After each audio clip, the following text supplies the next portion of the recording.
ஹரே கிருஷ்ணா. இப்போ நைட்டு ஒரு 10:58. ஆனால் க்ளவுட்ஸை பாருங்கள் எப்படி இருக்குது. கருமேகம் கட்டிகிட்ருக்கு. நல்ல மழை பெய்ய போகுது. நிறைய பேர் வீட்டில் மொட்டை மாடியில் துணியும் காஞ்சின்ருக்கு. தெரியுதா? எல்லார் வீட்டில் துணி துவைச்சி போட்டிருக்காங்க பாருங்கள்.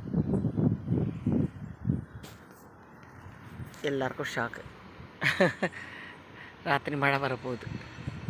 இன்னும் இப்போ நான் யாருக்கு வெயிட் பண்ணுறேன் தெரியுமா? நான் ஹைட் அண்ட் சீக் விளையாடின்னு இருக்கேன். யார் கூடனா சந்திரன் கூட, சந்தா மாமா. க்ளவுட்ஸ் அவரை மறைக்கிறாங்க, மேகம் மறைக்குது. வெளில வர ட்ரை பண்ணுறாரு. இப்போ பாருங்கள் பயங்கரமாக இருக்குது. தெரியுறதா உங்களுக்கு? அந்த அந்த இடம் ஒயிட் கலரில் பாருங்க பாருங்க பாருங்க. வந்துட்டார் வந்துட்டார் வந்துட்டார் வந்துட்டார். ஆஹா, திருப்பி மறைஞ்சிட்டார். இந்த மேகத்தோட இந்த பாருங்க, திருப்பி அவர் வர்றாரு. தெரியுதா உங்களுக்கு அந்த டாட்டு?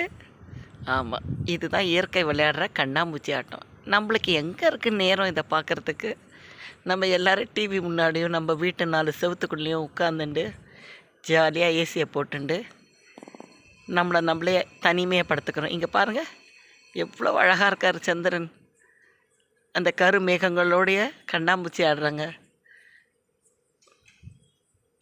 ஆஹா, பார்க்கவே கண்கொள்ளா காட்சியாக இருக்குது. இது எத்தனை கண்கள் ரசிச்சிட்ருக்கோன்னு தெரியல எனக்கு. எனக்கே இப்போ தான் இந்த ஒரு தாட்டு வந்து தான் ஓடி வந்தேன். சரி, நம்ம மாடிக்கு வரதில்லை பார்க்குறதில்லன்னு. ஆனால் நல்லதாக போச்சு. பாருங்கள் எவ்வளோ அழகாக போகிறாரு. அவர் நிற்கிறார் ஆக்சுவலி. ஆனால் மேகங்கள் தான் அவரை கிராஸ் பண்ணி போகுது நிலாவை. என்ன ஒரு இயற்கை காட்சி! அருமை அருமை. அங்கே தூரத்தில் ஒலிம்பியாட் இருக்குது, லாங்கில் ஒலிம்பியாட். இப்போ பார்த்தா தெரியும் உங்களுக்கு. நான் ஜூம் பண்ணுறேன். அந்த லைட் இருக்குல்ல, அதுதான் ஒலிம்பியாடு. எங்கள் சைதாப்பேட்டை. ஆஹாஹா, வந்துட்டார். திருப்பி கருமேகம் அவர் மறைக்குது. ஆஹா, பார்க்கவே அருமையான காட்சியாக இருக்குது பாருங்கள். கொஞ்சம் ஜூம் பண்ணால் தெரியுமா? தெரில. தெரியுது. அருமை அருமை.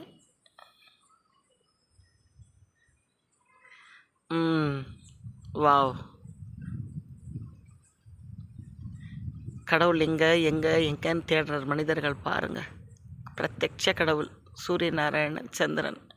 நம்ம கண்ணுக்கு தெரிகிற கடவுள் விட்டுறோம். கண்ணுக்கு தெரியாத கடவுள் பின்னாடி தேடின்னு இருக்கோம். இவங்கள பார்த்தாலே போருமே, நம்மளுக்கு மோட்சம் கிடச்சிருமே. இவங்கள சேவிச்சாலே போகிறோம். எப்போவுமே கிட்டக்க இருக்கிறது அருமை நம்மளுக்கு தெரியாது. இல்லாத ஒன்று தேடி போகிறது தான் மனுஷனோட பைத்தியக்காரத்தனம். இது இயற்கை தான் மனிதனுக்கு. நம்மக்கிட்ட இருக்கிற பொருளோ, நம்மக்கிட்ட இருக்கிற உறவுகளோ, நம்மக்கிட்ட இருக்கிற அன்பான பர்சனோ யாரும் கண்ணுக்கு தெரியாது. இல்லாததை வச்சு ஏங்கின்னு இருப்போம். அவங்க கிடைக்கலையே, அவங்க நம்ம கூட பேசலையே, அது எனக்கு கிடைக்கலையேன்னு. ஓகே வியூவர்ஸ், ஜஸ்ட் இந்த இரவு, இனிமையான இரவு பொழுது அவங்க கூட ஷேர் பண்ணிட்டேன். நல்லா இருந்தது இந்த சீனரி. சரி, வீடியோ எடுக்கலாமான்னு பார்த்தேன், எடுத்துட்டேன். நன்றி. Good night. முடிஞ்சால் நீங்களும் ஒரு நாள் இந்த யூனிவர்ஸை பார்த்து டைம் ஸ்பெண்ட் பண்ணுங்கள். நீங்கள் என்ன நினச்சாலும் விட கிடைக்கும். கவலையே படாதீங்க. எந்த குறை உங்களுக்கு இருந்தாலும் நீங்கள் யார்கிட்டையும் கேட்க வேணாம். நேராக ஆகாசத்தை பாருங்கள். மொட்டை மாடி இருந்தால் கிடுக்கிடுன்னு வந்துடுங்க. ஆகாசத்தை பார்த்து அந்த கேள்வி அங்கே போட்டுருங்க. இந்த மாதிரி எனக்கு பிரச்சனை, எனக்கு விட கொடுப்பா. கண்டிப்பாக உங்களுக்கு விட கிடைக்கும். கண்டிப்பாக மன நிம்மதி கிடைக்கும். நம்புங்க, இயற்கையை நம்புங்க. நன்றி, வணக்கம், வாழ்க வளமுடன்.